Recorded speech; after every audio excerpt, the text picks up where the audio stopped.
আমার ভাইয়ের সম্প্রতি বিয়ে হয়েছিল। আমার ভাবির ইচ্ছেগুলোও এখনও পূরণ হয়নি যে আমার ভাই বিয়ে করে শীঘ্রই বাইরে চলে যাওয়ার সিদ্ধান্ত নিয়ে ফেল এবং যাওয়ার সময় আমাকে বলে গেল যে এখন তুমি তোমার ভাবির খেয়াল রাখবে কারণ বাড়িতে তুমিই একা থাকবে। আমিও আমার ভাইকে বলে দিলাম যে কোনো সমস্যা নেই। আপনি চিন্তা করবেন না কারণ আমিও আমার ভাইয়ের উপার্জন উপভোগ করতে চাই। একদিন আমার ভাবি আমাকে তার রুমে ডাকল। আমি জিজ্ঞেস করলাম ভাবি কি হয়েছে? ভাবি বলল তুমি দ্রুত আমার রুমে এসো এবং আমি ভাবির রুমে চলে গেলাম। ভাবি বলতে লাগল আমার মাথা খুব ব্যথা করছে। আমার মাথার মালিশ করে দাও। আমি বললাম ভাবি এটা আমি করতে পারব না। কিন্তু ভাবি বলতে লাগল তোমাকে এটা করতেই হবে। আমি ভাবির মাথার মালিশ করতে লাগলাম। ভাবি বলতে লাগল এখন তুমি আমার পিঠে তেল লাগিয়ে মালিশ করো। তারপর ভাবি তার শাড়ি। এসব দেখে আমার কাঁপুনি শুরু হয়ে গেল। তারপর আমি ভাবির পিঠে তেল লাগালাম এবং ধীরে ধীরে মালিশ করতে লাগলাম। আমার মন সম্পূর্ণভাবে বিচলিত হয়ে গিয়েছিল। ভাবি অদ্ভুত শব্দ করতে শুরু করল। বাস তারপর কি হল? আমি আর ধৈর্য ধরে রাখতে পারলাম না এবং আমি ভাবির। আমার বয়স ছিল ২৪ বছর। সেই সময় আমি বাড়িতেই থাকতাম। আমার ভাই বিয়ে করিয়েছিল এই জন্য যাতে আমি একা বোধ না করি। ভাবির নাম ছিল পুনম এবং আমিও তাকে পুনমি বলতাম। প্রায়শই সে উদাস থাকত। অনেকবার আমি তাকে চুপি চুপি কাঁদতে দেখেছি। আমার মনে হলো সে আমার ভাইকে মিস করে। তাই চুপি চুপি কাঁদে। কিন্তু না আমি কখনো তাকে এ বিষয়ে জিজ্ঞেস করিনি আর না ভাবি কখনো খুলে আমাকে এ কথা বলেছে।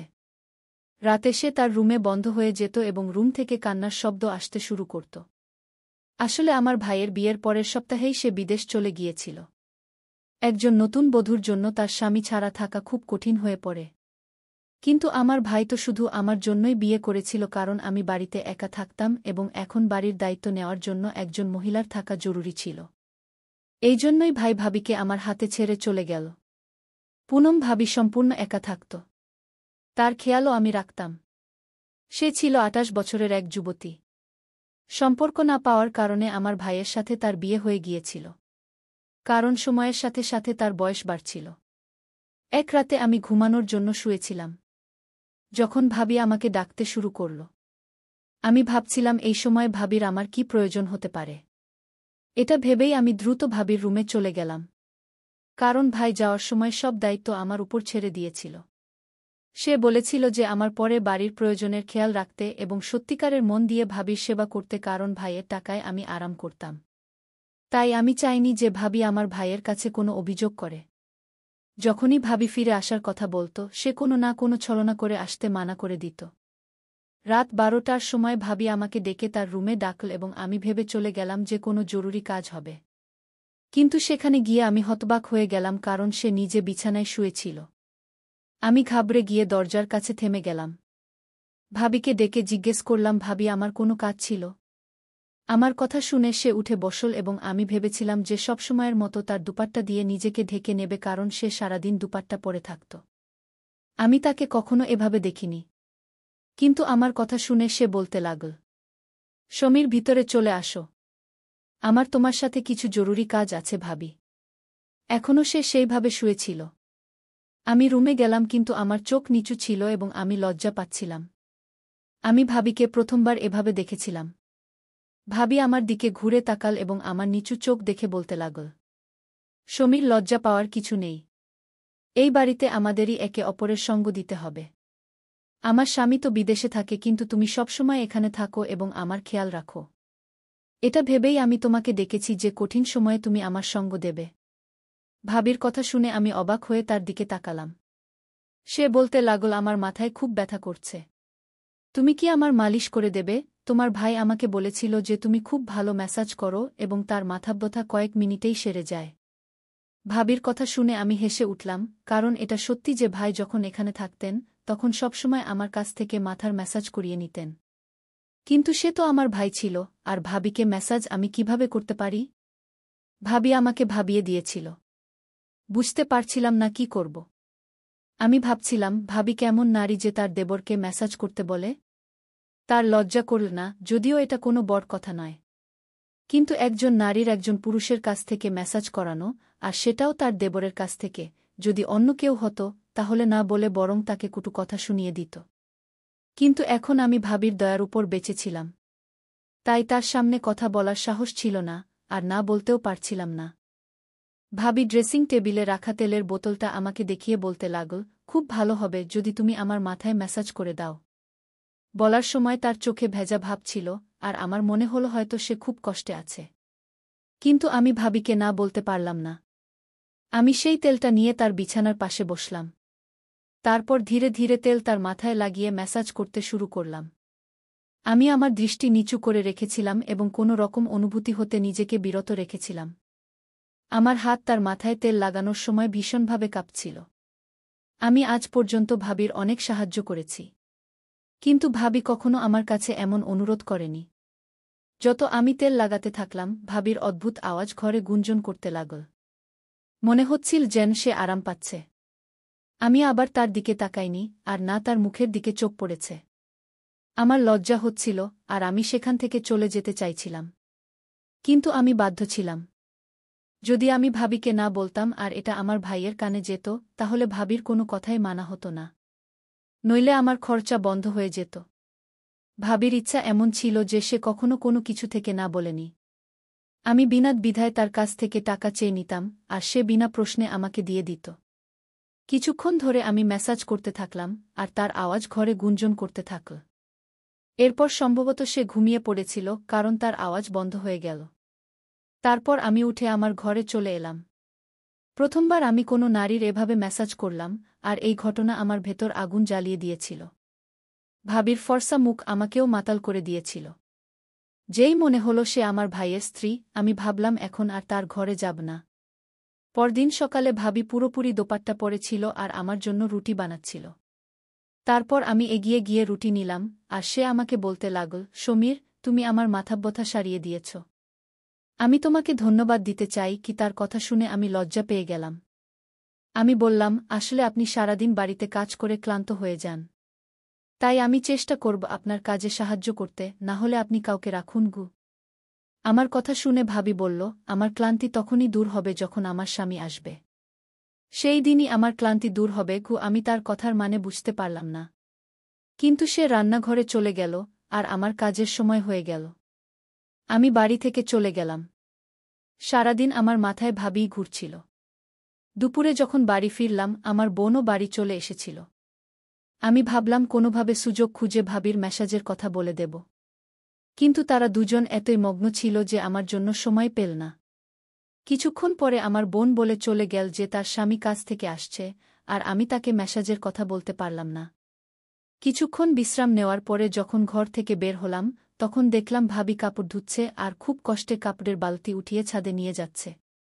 এটা দেখে আমার লজ্জা হলো, কারণ সব কাপড়ই আমার ছিল, আর আমার জন্যই তাকে এত কষ্ট সহ্য করতে হচ্ছিল।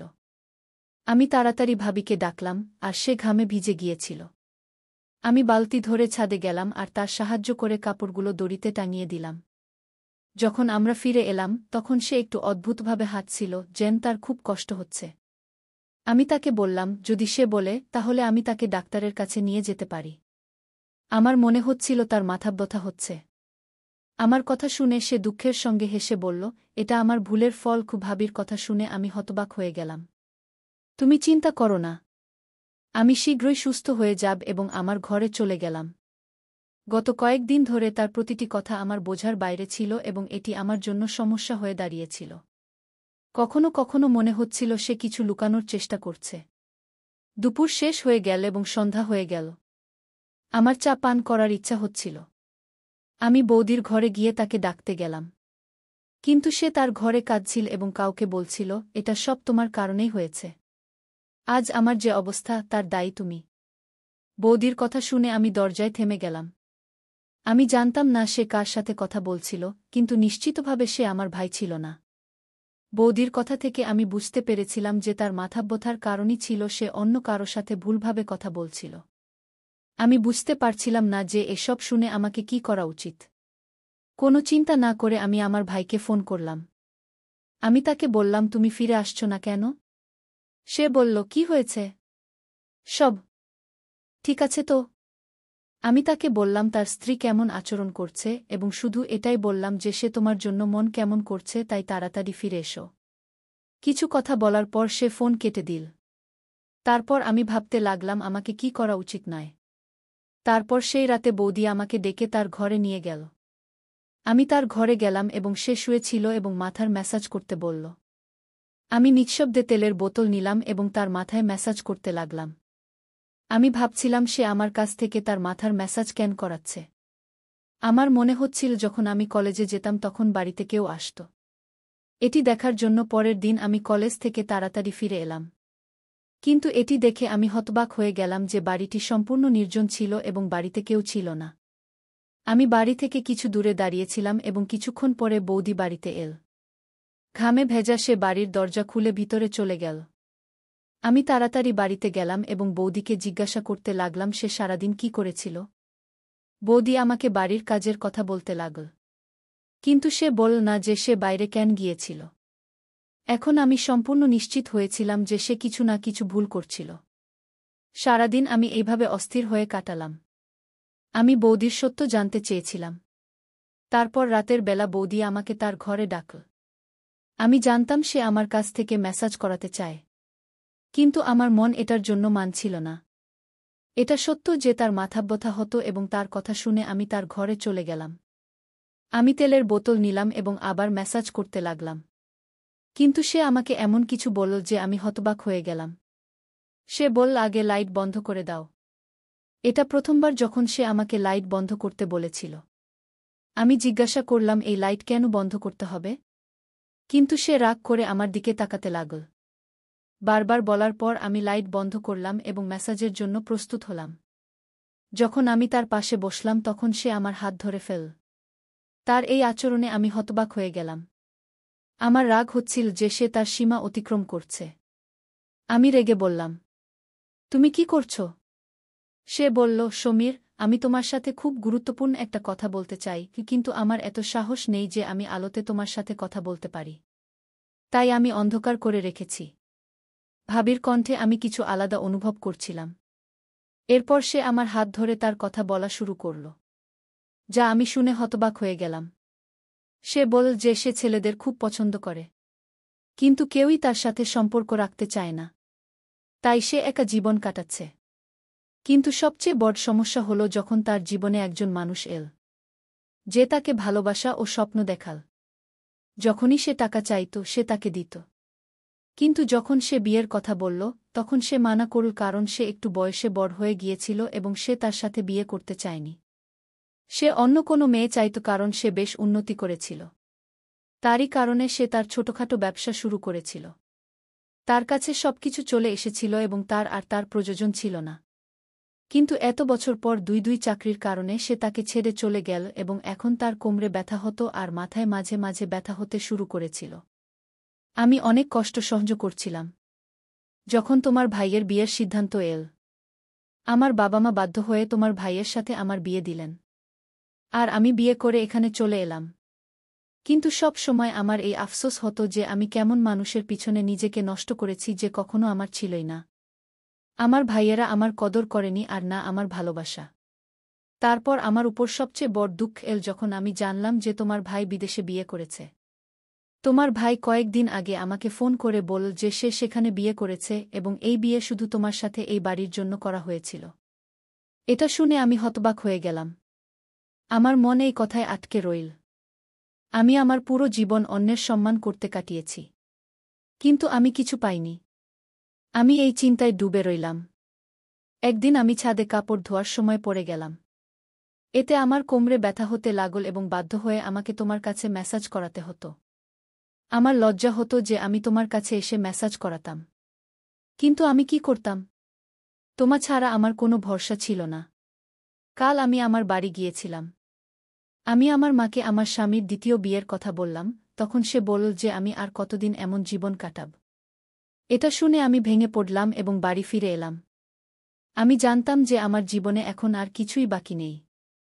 আজ তোমার সামনে সবকিছু বলছি কারণ আমি তোমার কাছে ম্যাসাজ করাতে আসতাম।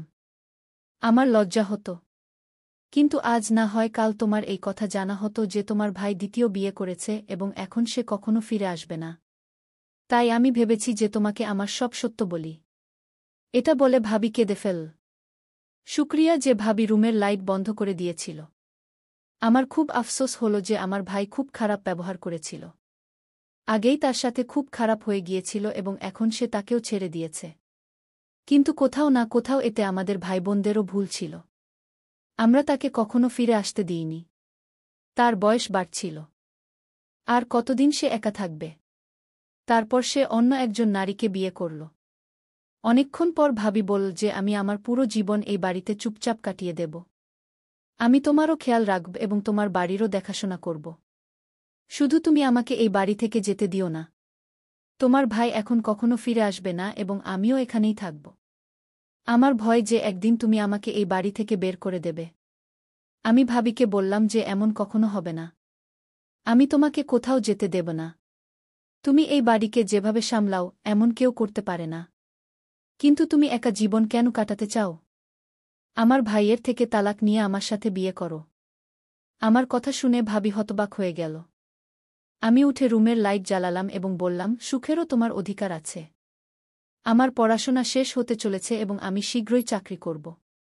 তখন তুমি তোমার তালাক নিয়ে নাও। তালাক ইত্যাদি নিয়ে নাও। আমি শীঘ্রই তোমাকে বিয়ে করব এবং একটি নতুন জীবন শুরু করব। আমাদের বন্ধুত্ব আছে। যখন তোমার বাবা মা সত্যি জানবে তখন তারা মানা করবে না। ভাবি বলল যে আমি বয়সে অনেক বড়। লোকেরা কথা বলবে। দুনিয়া কি বলবে? আমি বললাম, এই দুনিয়া আমাদের কি দিয়েছে? আর তুমি দুনিয়ার কথা ভাবছ, এই সম্পর্কে আমার কোনো আপত্তি নেই। আমার কথা শুনে ভাবি কেঁদে উঠলেন। আমি তখনই ভাবির মাকে ফোন করলাম এবং সব কথা বলে দিলাম। তিনিও খুব লজ্জিত হলেন এবং ক্ষমা চাইলেন। পরে ভাবি তার ভাইয়ের থেকে তালাক নিলেন। কয়েক মাস পর আমার পুনমের সাথে বিয়ে হয়ে গেল এবং আমরা খুব খুশি। আমি বয়সে একটু ছোট ছিলাম কিন্তু তাকে সেই সুখ দিয়েছি যা আমার ভাই এবং তার এক্সপিএফ দিতে পারেনি। ভাবি আমার উপর এত খুশি হয়ে গেলেন এবং আমরা প্রতিদিন রাতে সুন্দর দৃশ্য দেখতে যেতাম। আপনি আমার এই গল্পটি কেমন লাগলো তা কমেন্ট করে অবশ্যই জানাবেন। ধন্যবাদ। আর যদি গল্পটি পছন্দ হয়ে থাকে তবে ভিডিওটি লাইক এবং চ্যানেলটি সাবস্ক্রাইব করতে ভুলবেন না। কারণ এই চ্যানেলে আমরা এই ধরনের গল্প নিয়ে আসি। দেখা হবে আরেকটি নতুন গল্পে গিয়ে।